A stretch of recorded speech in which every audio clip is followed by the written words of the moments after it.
Queridos amigos, me da mucho gusto saludarles. Mi nombre es Danilo Obando.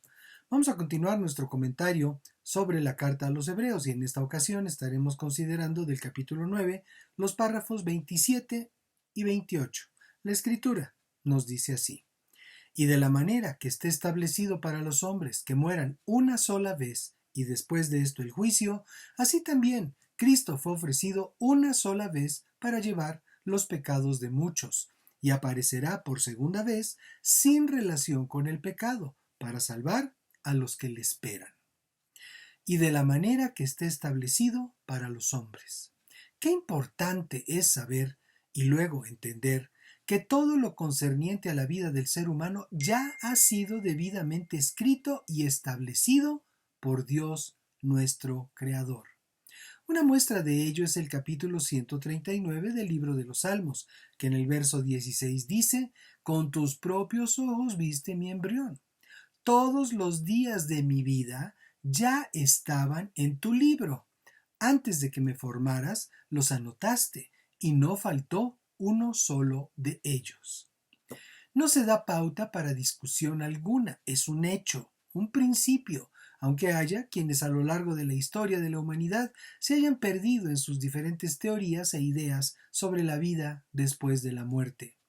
Lo que Dios determinó desde antes de la creación del mundo es una roca suficientemente sólida como para que nadie la pueda remover de su sitio. Después de la muerte es el juicio. No es lo mismo hablar de resurrección que hablar de reencarnación. Dios nunca habla de lo segundo. Es una teoría sin fundamento en la palabra, una especulación puramente humana. De aquellos que fueron levantados de la muerte nunca se dice que hayan reencarnado.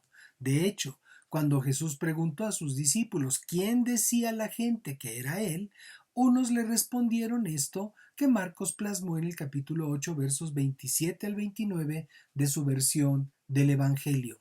Jesús y sus discípulos fueron entonces a las aldeas de Cesarea de Filipo. En el camino, Jesús les preguntó: ¿quién dice la gente que soy yo?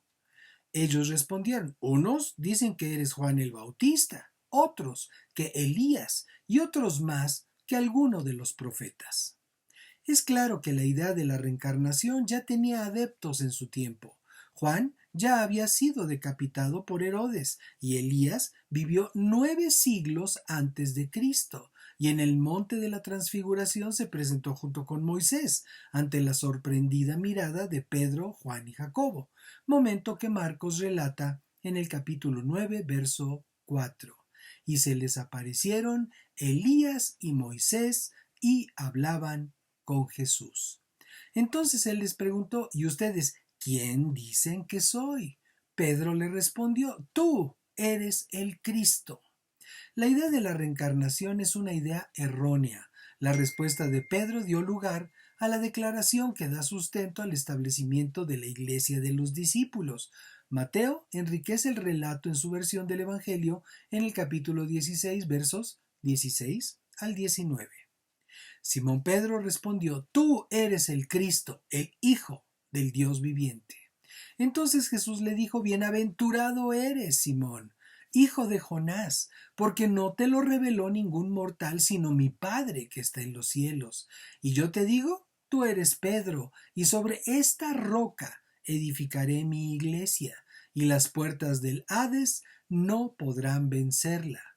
A ti te daré las llaves del reino de los cielos. Todo lo que ates en la tierra será atado en los cielos, y todo lo que desates en la tierra será desatado en los cielos. Sobre esta roca, sobre esta piedra, sobre esta declaración, edificaré mi iglesia.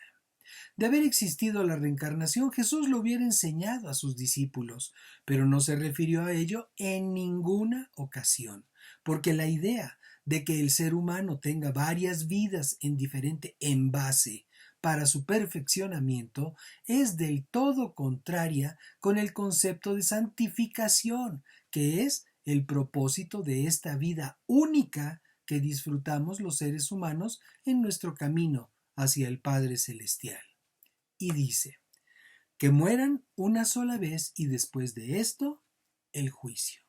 Lo establecido por Dios, el Creador, es que el ser humano solo muere una vez en esta vida y luego dará cuentas ante el Dios de lo vivido.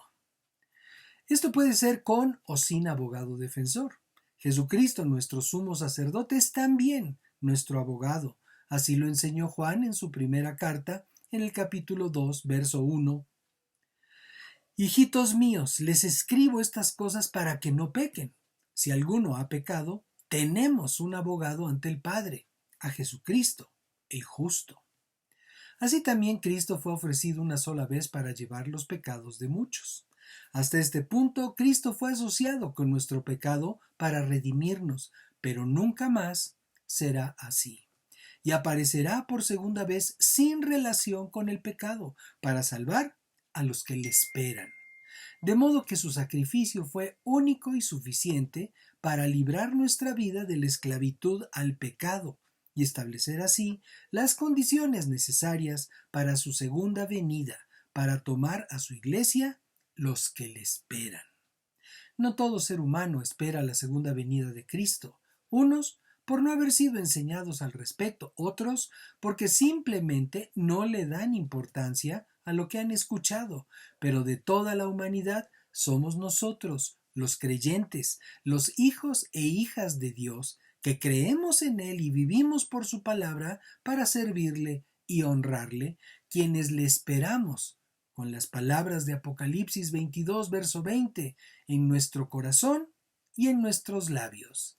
Sí, ven, ven, Señor Jesús. Bendiciones y paz. Nos vemos en la siguiente.